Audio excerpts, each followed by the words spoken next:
Juan's rainbow എന്നാണ് ഈ കേക്കിന്റെ പേര്. ജുവാൻ ലോബോ എന്ന ഫ്രഞ്ചുകാരി യുദ്ധത്തിന് പോയ ഭർത്താവായ ആൽബർട്ടിന് വേണ്ടി ഉണ്ടാക്കിയതാണ് ഈ റെസിപ്പി. സ്ട്രോബെറി കൊണ്ടാണ് ജുവാൻ ആദ്യ ദിവസം കേക്ക് ഉണ്ടാക്കിയത്. യുദ്ധം അവസാനിച്ചില്ല.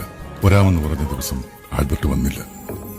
പിറ്റേന്ന് ജുവാൻ ഒരു പിസ്താ കേക്ക് ഉണ്ടാക്കി ആൽബർട്ടിനെ കാത്തിരുന്നു.